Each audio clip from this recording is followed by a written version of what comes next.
संजय ने कहा, हे राजन, पांडु पुत्रों द्वारा सेना के व्यू चक्कर देखकर राजा दुर्योधन अपने गुरु के पास गया और उसने ये शब्द कहे।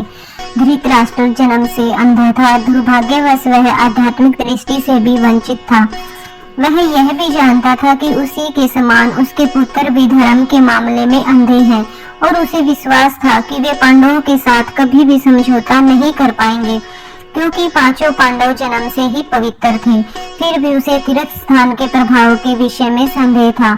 इसलिए संजय युद्ध भूमि की स्थिति के विषय में उसके पर्सन के मंतव्य को समझ गया।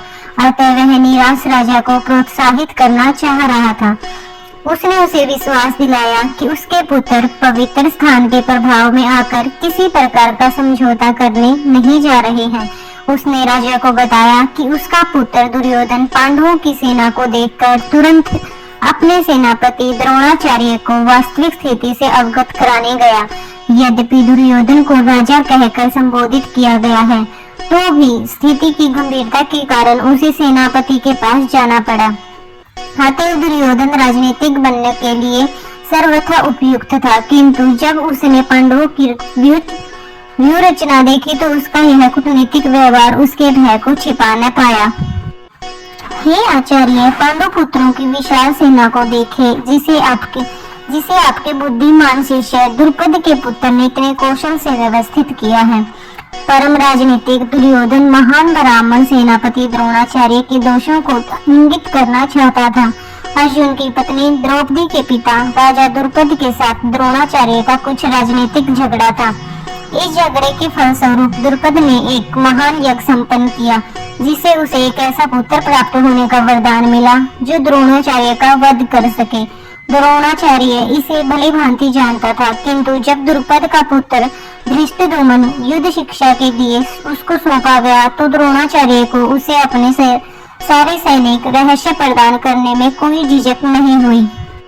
अब धृष्टद्युम्न कुरुक्षेत्र की युद्ध भूमि में पांडवों का पक्ष ले रहा था और उसने द्रोणाचार्य से जो कला सीखी थी उसी के आधार पर उसने व्यू रचना की थी।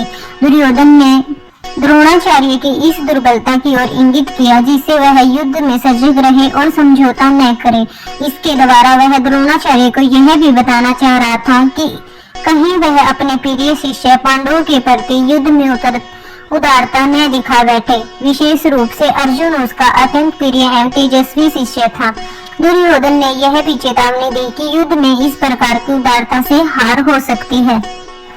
इस सेना में भीम तथा अर्जुन के समान युद्ध करने वाले अनेक वीर धनुर्धर हैं, यथा महारथी, युयुधान, विराट तथा द्रुपद। यद्यपि युद्ध कला में द्रोणाचार्य की महान शक्ति के समक्ष धृष्टद्युम्न महत्वपूर्ण बाधक नहीं था, किंतु ऐसे अनेक योद्धा थे जिनसे भय था। दुर्योधन इन्हें विजय पथ में अत्यंत बाधक बताता है, क्योंकि इनमें से प्रत्येक योद्धा भीम तथा अर्जुन के समान दुर्जय थे। उसे भीम तथा अर्जुन के बल का ज्ञान था, इसलिए वह अन्यों की तुलना इन दोनों से करता है। इनके साथ ही धृष्टकेतु, चेकितान, काशीराज, पुरजित, कुंती भोज तथा सेब्य जैसे महान शक्तिशाली योद्धा भी हैं। पराक्रमी युद्धामन्यु, अत्यंत शक्तिशाली उत्तमौजा, सुभद्रा का पुत्र तथा द्रौपदी के पुत्र, ये सभी महारथी हैं। किंतु हे ब्राह्मण श्रेष्ठ, आपकी सूचना के लिए मैं अपनी सेना के उन नायकों के विषय में बताना चाहूँगा जो मेरी सेना को संचालित करने में विशेष रूप से निपुण है।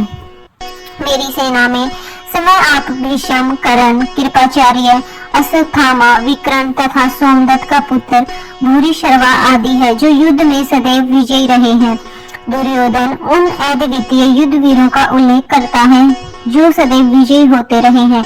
विकर्ण दुर्योधन का भाई है, अश्वत्थामा द्रोणाचार्य का पुत्र है और सोमदत्त या भूरिश्रवा भाइकों के राजा का पुत्र है। कर्ण अर्जुन का आधा भाई है, क्योंकि वह कुंती के गर्भ से राजा पांडु के साथ विवाहित होने के पूर्व उत्पन्न हुआ था।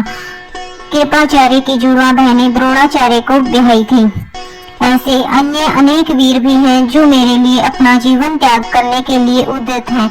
वे विविध प्रकार के हथियारों से सुसज्जित हैं और युद्ध विद्या में निपुण हैं।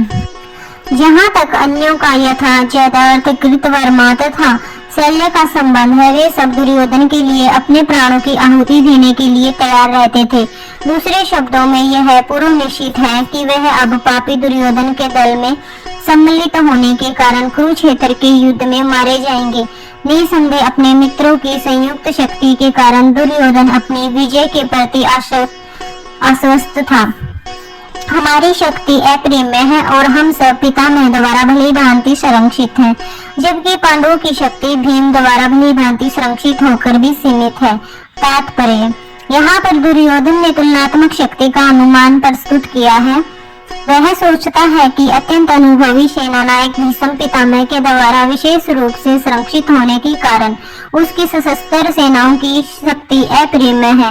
दूसरी ओर पांडवों की सेनाएं सीमित हैं, क्योंकि उनकी सुरक्षा एक कम अनुभवी नायक भीम द्वारा की जा रही है, जो भीष्म की तुलना में नगण्य है। दुर्योधन सदैव भीम से ईर्ष्या करता था, क्योंकि वह जानता था कि यदि उसकी मृत्यु कभी भी हो तो वह भीम के द्वारा ही होगी, किंतु साथ ही उसे दृढ़ विश्वास था कि भीष्म की उपस्थिति में उसकी विजय निश्चित है, क्योंकि भीष्म कहीं अधिक उत्कृष्ट सेनापति है। वह युद्ध में विजयी होगा, यह उसका दृढ़ निश्चय था।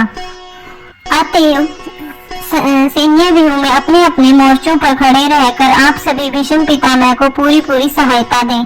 भीष्म पितामह के शौर्य की प्रशंसा करने के बाद दुर्योधन ने सोचा कि कहीं अन्य योद्धा यह न समझ लें कि उन्हें कम महत्व दिया जा रहा है। अतः दुर्योधन ने अपनी सहज कूटनीतिक ढंग से स्थिति संभालने के उद्देश्य से उपयुक्त शब्द कहे। उसने बलपूर्वक कहा कि भीष्म देव निसंदेह महानतम योद्धा है, किंतु अब भी वृद्ध हो चुके हैं। अतः प्रत्येक सैनिक को चाहिए कि चारों ओर से उनकी सुरक्षा का विशेष ध्यान रखे। हो सकता है कि वे किसी एक दिशा में युद्ध करने में लग जाए और शत्रु इस व्यवस्था का लाभ उठा ले। अतः यह आवश्यक है कि अन्य योद्धा मोर्चा पर अपनी अपनी स्थिति पर अडिग रहे और शत्रु को भी न तोड़ने दे।